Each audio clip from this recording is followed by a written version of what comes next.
Hello everybody and welcome back to the Sonic and the Black Knight playthrough. It's time for even more extras! Yeah, we have got still quite a lot of missions to go. But don't worry, we are nearing the end of all these different missions. We've got this 23 minute part, and then we've got one much shorter part of missions to go, and then we've got the final gallery focused part. So, seeing as we are just putting out some fires and just generally being a chivalric person, I will go back to my hopefully interesting to you guys list of notable literature in the medieval period. So, I will leave talking about Le Morte d'Arthur by Thomas Malory, because I've already spoken sort of at length about what that did, in the sense of, you know, it was the last bit of Arthurian legend, last major Arthurian text we got before Arthur went out of fashion, and it basically summed up the majority of the things that people thought about Arthur at the time. What I would like to move on to is Piers Plowman by William Langland. Because it's cited to be one of the greatest works of English literature in the Middle Ages. I don't quite agree, because it's very dense, shall we say. It's a Middle English allegorical narrative poem using the... It's a typical Middle English poetry line, so the alliterative long line. But it was used more in Old English than Middle English. In Middle English, they started to follow Chaucer's more Francified, more French metre and line length and all that sort of jazz. But Piers Plowman used the older style, and it's not on. Quick aside to get, back to the game, we're now using the Medal of Sonic, and it uses What I'm Made Of, and just, love this song so much, and it makes this just so much cooler. Whenever we're doing a legacy mission from this point on, I'm pretty sure that I'm using What I'm Made Of, because it's just that awesome. So, with Piers Plowman, it's basically a guy dreaming about various things, and there are three... it's very Christian. It is trying to get people to believe in Christ and do the Christian thing. So you've got three major allegorical characters. You've got do well, do better, and do best. And the entire poem is Will, who is the protagonist. That's why we call him William Langland. We don't actually know who wrote Piers Plowman, but the narrator states that his name is something along the lines of William of Langland. So that's what we call him.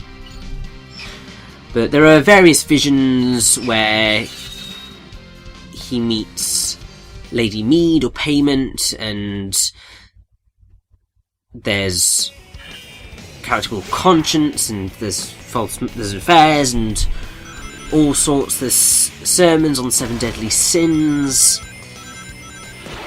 And basically the entire push is for people to try to make the most of do well, do better, do best.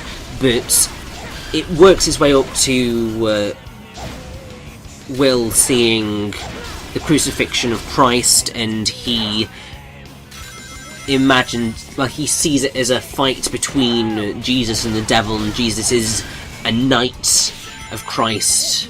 He's the knight of God, and the cross he bears is something or other. It's a rather interesting look at the idea of Christ, because obviously Jesus Christ is meant to be a more peaceful figure, but he is depicted in a particularly aggressive fashion because he's a knight.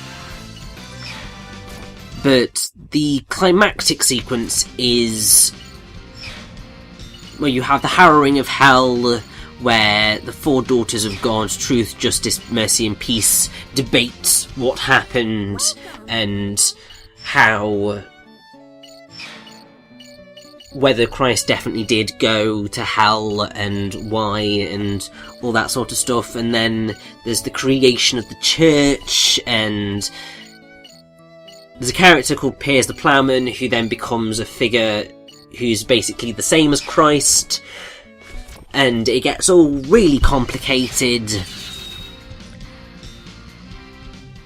and Holy Church gets undermined by a hypocritical friar, and there's all sorts of other craziness, but eventually the narrator wakes up and he is instilled with the desire to do well, do better, do best, and be a good Christian. There was an odd thing with Piers Plowman because at the time you weren't allowed to translate the Bible into English. It had to be in Latin, I think, at the time. So there was a collection of people called the Wyclifites who didn't agree with that and wanted to create an English version of the Bible so that people could, read it themselves. And a lot of Wyclifites thought that Piers Plowman was championing them, essentially, and so it was a very odd time period, because I don't think it necessarily was what the text was doing, but that's how they perceived it. And I mean, obviously at the end of the day we did get English Bibles, so they kind of won in the end. But religion was a very prickly subject. I mean, it still is, but it was particularly prickly at the time because it was so important to how people perceived the world around them and how they reacted to things. Anyway, next up we have The Revelations of Divine Love by Julian of Norwich. She was very much in the same vein as the book of Marjorie Kemp. She was a mystic of sorts, but she... oh god, I can't remember what she exactly... it was like an acolyte sort of thing. She kept herself away from humanity, and she was a very important figure in religion at the time. But the Revelations are her visions that she had, and yeah, there's a particularly there's an image that she writes that has stuck with me ever since, of Christ on the cross, and he protects people in his womb. So basically you climb into the womb of Christ and he will protect you. So Jesus is described as a mother, and it's really quite odd. I mean, essentially, the way that I always ended up describing it was Julian of Norwich really just wanted to be inside Christ. But that's being a little bit crude and disrespectful of of her, but she's not... well, her revelations are not the most interesting of reads. But if you're interested in religion and stuff at the time period, then it certainly would be worth a look, because she was particularly influential. Then we have the Roman de la Rose. I really butchered my pronunciation of that. The Roman de la Rose, we'll go with that. Which was written by two people, so Guillaume de Lorry and Jean de Meun. That was an odd one because the Roman de la Rose or the Romance of the Rose, is a hugely influential text in terms of allegory and courtly love. Essentially, it was trying to teach people about the art of love. So, the rose of the title is the lady that the narrator / protagonist wants to be with, but he can't quite get to her, and there's a garden, and it's really quite fascinating. It was incredibly popular. It was easily one of the most widely read works in France for 3 centuries. But what happened was that Guillaume de Lorry wrote the first 4,058 lines of a courtier attempting to woo his beloved, but then, and it's set in a walled garden, and it's very typical. But then, about 45 years later, Jean de Meun composed an additional 17,724 lines, which was kind of acting as a counterpoint to the Romance of the Rose, because it was all reasons to not fall in love. So you had allegorical personages like Reason and Genius and so on, basically saying, don't give in to lust, essentially. So it's a very odd text. I've only actually ever read the Guillaume de Lorry bit because, I mean, it's much more manageable, but also it was the bit that was more important to what I was talking about at the time.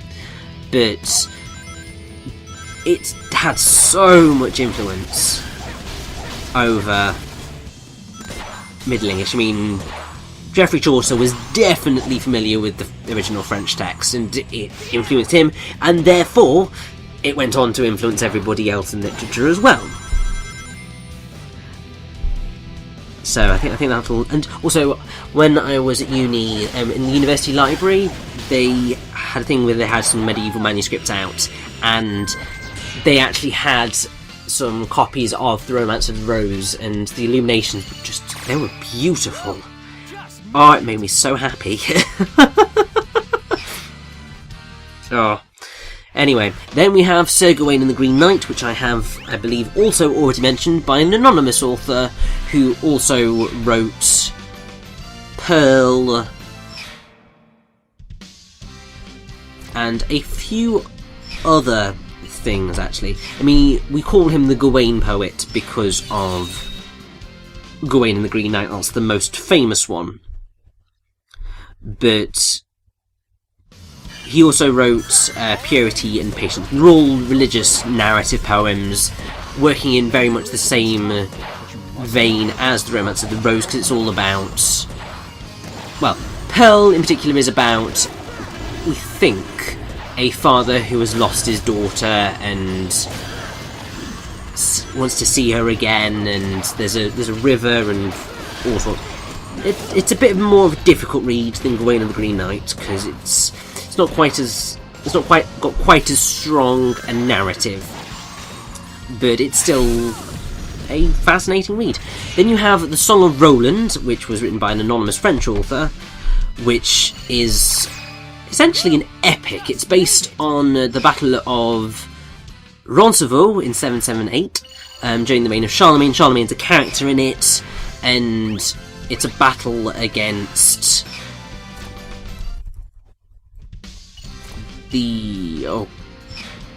it's basically a battle against the Muslim people. It's part of the Crusades type thing, and it's about the death of Roland, and it's very impressive and really quite awesome. When you have stories like this, you can tell why people got invested in them, because they did so much to engage people who are listening or who are reading, and it just works so well. Then you have the story, the Tristan narrative. So you've got Thomas d'Angleterre's Tristan, you've got Berule's Tristan, and then you've got Gottfried von Strasbourg's Tristan and Isolde. And that's about Sir Tristan, who's a knight in King Arthur's court, and... well, he's maybe not necessarily in King Arthur's court, but it's the same period, if not a bit earlier. And he has... well, he falls in love with the lady that he is supposed to bring to his king, or his master, because of a love potion, and then they have an affair, and it all goes rather tits up, really. But that is also quite an important text in terms of the ideas of courtly love. As is Geoffrey Chaucer's Troilus and Cresside. If you want a potentially slightly easier to get into version of that, you've got Shakespeare's Troilus and Cressida, but that changes, I'm pretty sure, a lot of the details and a lot of the perceptions around the characters. Because the way Chaucer writes it,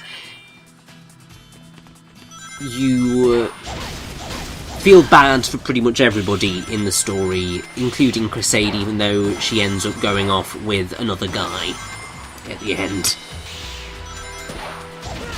It's a bit of an interesting read, because you have a very important character called Pandarus, who tries to get Troilus and Cressida together. It's set during the Trojan War, really.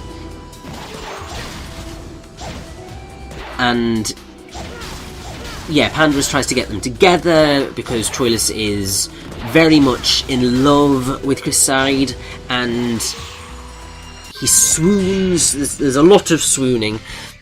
Basically, whenever the medieval literature people wanted to show that people were afflicted by excess emotion, they swooned. And in Troilus and Cressida, it's Troilus who swoons, Troilus being the man.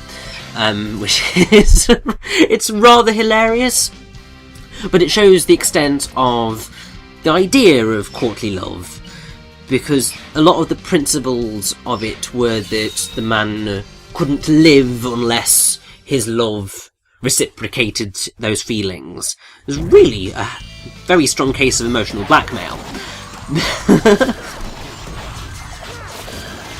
But I mean, it's a really ultimately sad tale, because Troilus dies at the end, from what I recall. But ultimately he ascends to heaven because of his excellence, really.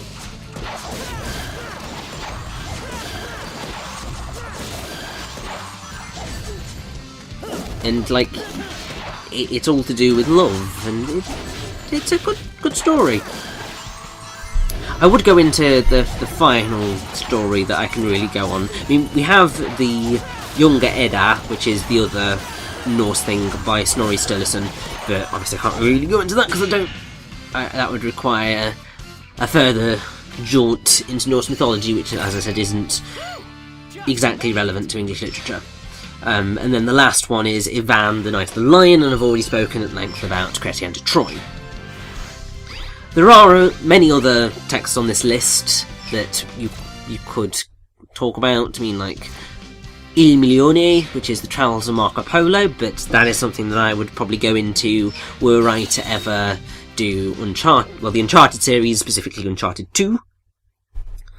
But those are the big texts of the medieval period that I have experience with.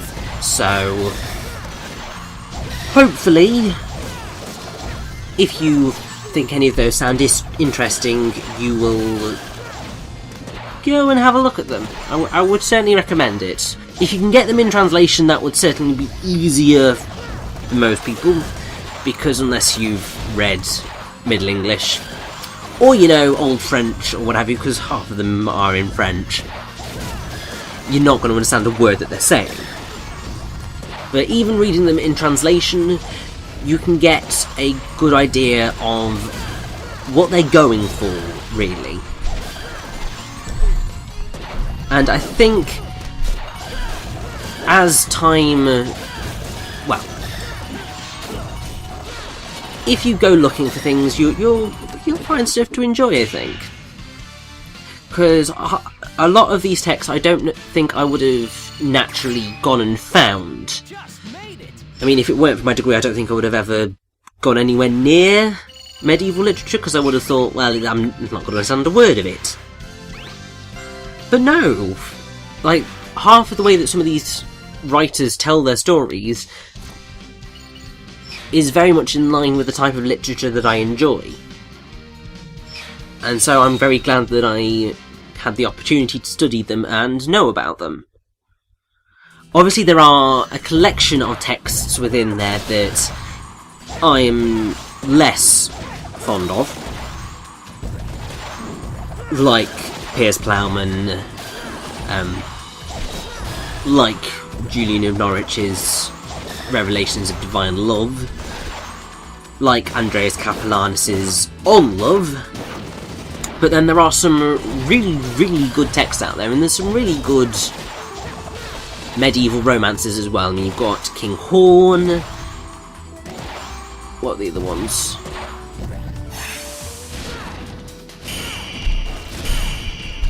Yeah, one of them is just absolutely gone. But King Horn is definitely a medieval romance, and it's really quite wonderful. So if you are wanting anything to read, those are certainly my recommendations. Who knows, you might learn something about history or some such else. And that covers the end of our list. And it's time for the final mission of this particular part. Hopefully my ramblings haven't turned you off watching at all. But we are very nearly done. We just have this ultimate challenge, and then we've got the final few levels. And that's going to be rather interesting.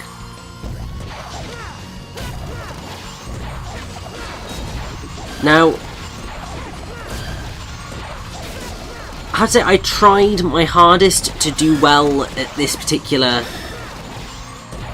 ultimate challenge, but as you will see, largely because of these damn flying meteor boulders, the damn surging lava spurts, it just was not going well. But there we go, that is the end of this part of the extras. Join me next time for the final batch of missions.